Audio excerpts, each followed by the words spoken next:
আচ্ছা দাদা, ৰাইজৰ ফালৰ পৰা এটা অভিযোগ আছে, ৰাইজে বিভিন্ন সময়ত কয় যে কামটো অলপ কম কৰি আছে বা কামটো অলপ বেয়া কৰি আছে, এই ক্ষেত্ৰত কি ক'ব?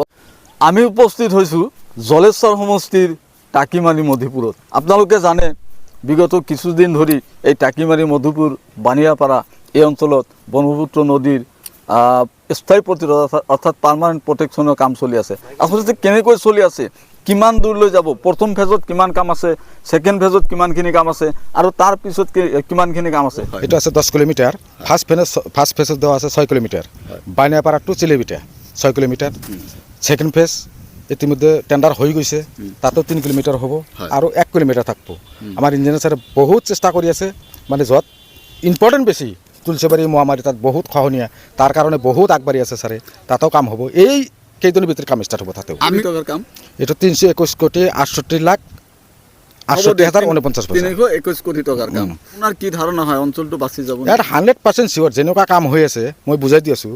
ওপৰে এংকৰ আছে, এংকৰ 5 মিটাৰ আছে, চলপৰ পৰা 5 মিটাৰ হ'ব এংকৰ, তাৰপিছত চলপ আছে 13 মিটাৰ, টকি আছে 3 মিটাৰ আৰু এফ্ৰণ্টত যাব আপোনাৰ 36 মিটাৰ, 36 মিটাৰ, 57 মিটাৰ অৰ্থাৎ 57 মিটাৰলৈকে নদীৰ গৰ্ভত 57 মিটাৰলৈকে এই জিঅ' বেগ পিচিং হ'ব।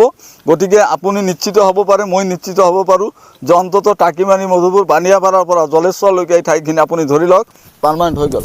আচ্ছা দাদা, ৰাইজৰ ফালৰ পৰা এটা অভিযোগ আছে, ৰাইজে বিভিন্ন সময়ত কয় যে কামটো অলপ কম কৰি আছে বা কামটো অলপ বেয়া কৰি আছে, এই ক্ষেত্ৰত কি ক'ব? কামটো কম হৈছে, চাব লাগিব। 10% কাম হোৱা নাই। আমি এতিয়া 16% কাম কৰিছোঁ, 10% কাম হোৱা নাই। যেতিয়া 100% কাম হ'ব তেতিয়া চাব যে বঢ়িয়া, সিহঁতে চেলে জনাব, আমাকেও চেলে জনাব।